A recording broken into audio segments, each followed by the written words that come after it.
Permasalahan ini dimulai saat Alvin Jeremia melakukan kontrak pembangunan rumah dengan David Petra Cendana. Alvin adalah seorang direktur dari perusahaan ternama di Indonesia. David merupakan kontraktor yang menjalankan pembangunan rumah tersebut. Di dalam kontrak yang telah ditandatangani, disebutkan bahwa Alvin akan membayar lunas 100% biaya bangun rumah beserta jasanya. Akan tetapi, pada kenyataannya, Alvin hanya membayar setengah atau 50% dari biaya yang diperjanjikan. Dan Alvin memiliki alasan mengapa ia bertindak demikian. Maka dari sinilah permasalahan dimulai. Malvin, Halo Pak, gimana nih perkembangan nih bangun? baru sampai fondasinya doang sih Pak. Oh gitu. Terus gimana nih Pak, saya mau nanya nih soal perihal pembayaran. Ya. Kan di perjanjiannya Bapak mau langsung bayar lunas nih Pak. Terus gimana nih Pak? Ya kenapa saya harus bayar lunas? Ini aja pekerjaan masih terbengkalai kayak gini. Lah nggak bisa gitu Pak, kan sesuai perjanjiannya gimana Pak? Ya pokoknya saya akan bayar sesuai perjanjian kalau bangunan sudah selesai. Pak, ini perjanjiannya aja kan Bapak lihat nih, Bapak lihat sendiri Pak. Di awal perjanjian tuh Bapak mau bayar lunas di awal. Ya Pak, abisnya saya juga dengar sih, Bapak kalau udah bayar lunas kerjaan nanti nggak selesai cepat. Ya Pak, sesuai perjanjian aja Pak. Pokoknya akan saya lunasi kalau bangunan sudah selesai. Saya nggak mau tahu pokoknya. Ya, Pak, jangan sembarangan Pak. Kalau kayak gini kita bawa ke jalur hukum saja.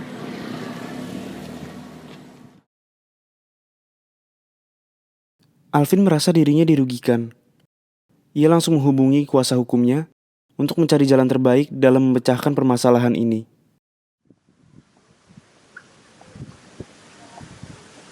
Pak,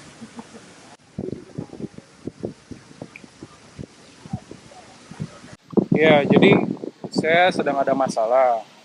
Saya mempekerjakan seorang kontraktor dan saya meminta ia untuk membangun rumah. Tuh. Saya sudah membayar biayanya setengah dengan harapan rumah itu dibangun dengan baik. Tapi sewaktu saya datang tadi siang mau mengecek bangunan tersebut, ternyata bangunan tersebut tidak sesuai dengan yang saya inginkan. Gitu. Malah saya dituntut untuk membayar sisanya. Menurut saya itu tidak adil. Bagaimana menurut kamu solusi dari kamu? gini Pak, mendengar dari cerita Bapak, saya mempunyai beberapa opsi untuk menyelesaikan masalah ini. Yang pertama, kita akan mencoba menuntut masalah ini ke jalur pengadilan. Lalu solusi selanjutnya apa? Solusi yang kedua adalah mediasi yang merupakan solusi terbaik untuk Bapak. Ya udah nanti saya kabarin gimana keputusan saya. Udah itu aja. Oke, makasih. Melihat kondisi yang dihadapinya, maka David pun juga mengadakan pertemuan dengan kuasa hukumnya. Pak, apa kabar?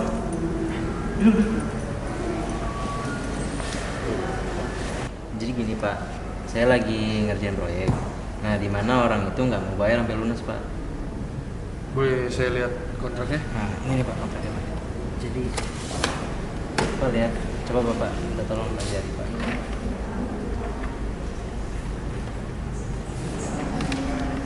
Saya kesel sebenarnya Pak. Kira-kira bagusnya gimana ya Pak? Ini sih simpel Pak, kita ajak mereka mediasi aja, gimana? Saya sih nggak ngerti Pak mediasi itu kayak gimana. Tapi Bapak atur aja deh Pak, baiknya gimana. Boleh? Selamat siang Bapak Alvin Jeremia. Oh ya, selamat siang. Saya dari kuasa hukum Bapak David Petra ingin membahas sesuatu terkait dengan permasalahan Bapak dengan klien saya. Saya ingin mengajak Bapak untuk melakukan mediasi. Oh, coba kamu hubungi kuasa hukum saya aja. Oke Pak, terima kasih. Selamat siang. Selamat siang Ibu Sri Mulyani. Oh iya, ada apa ya? Saya dari kuasa hukum dari Bapak David Petra ingin mengajak Ibu untuk melakukan mediasi. Oh iya, kami bersedia. Tolong Bapak aturkan saja jadwalnya. Selamat siang semuanya. Sebelum kita melakukan mediasi, izinkan saya terlebih dahulu untuk memperkenalkan diri. Nama saya Yeni Novitasari sebagai mediator yang dipilih oleh Bapak dan Ibu. Untuk selanjutnya, silakan Bapak dan Ibu untuk memperkenalkan diri masing-masing. Saya Gilbert William Onsen, kuasa hukum dari Bapak David Petra selaku penggugat. Saya Sri Mulyani, kuasa hukum dari Bapak Alvin Jeremia selaku tergugat. Baik, Baiklah, langsung saja saya jelaskan bahwa berdasarkan Peraturan Mahkamah Agung Nomor 1 Tahun 2008 tentang prosedur mediasi di pengadilan dalam pasal 4, disebutkan bahwa semua sengketa perdata diajukan tingkat pertama wajib lebih dahulu diupayakan penyelesaiannya melalui perdamaian dengan bantuan seorang mediator. Dan pada sidang Bapak dan Ibu kali ini telah sepakat menunjuk saya sebagai mediator dalam kasus ini. Selanjutnya, saya menerangkan tentang mediasi. Mediasi adalah suatu alternatif penyelesaian sengketa di mana kedua belah pihak saling berdialog, berunding untuk menentukan titik temu. Saya selaku mediator akan memfasilitasi negosiasi ini. Namun, sebelum saya memulai mediasi, saya akan menjelaskan tahapan-tahapannya.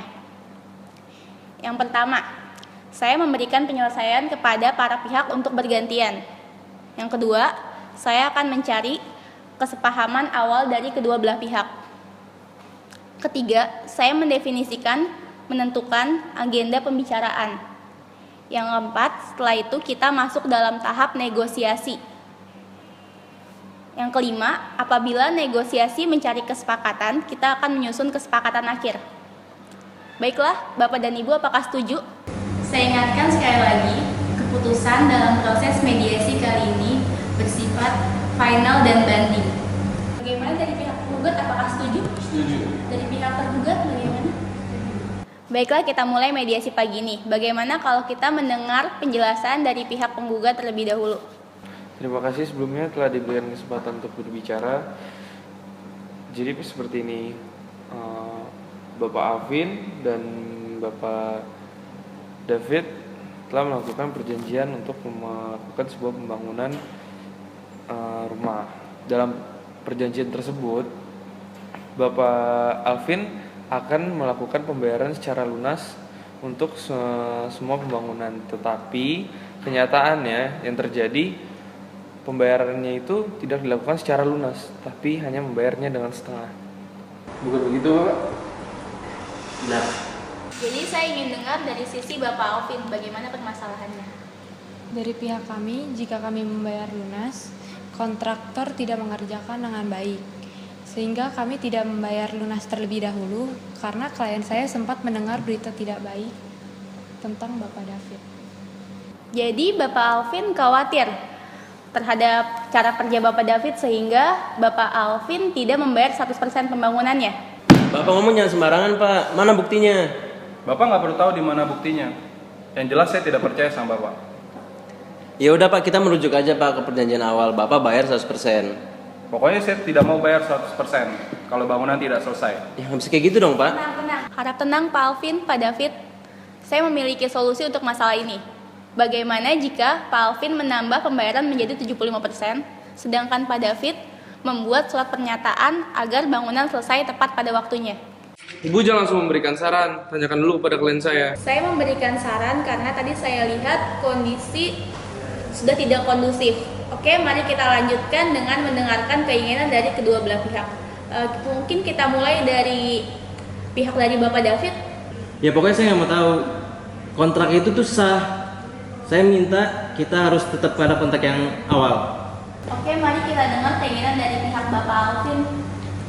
Ya pokoknya kalau dari pihak saya ingin adanya perubahan atau revisi dari kontrak tersebut.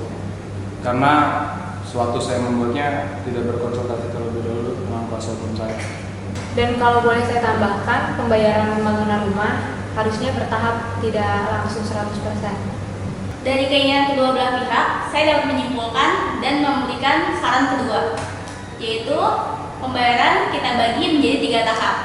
Tahap pertama yaitu 50% yang telah dibayarkan, tahap kedua 30% dan tahap ketiga 30%. Kenapa persentase ditambahkan?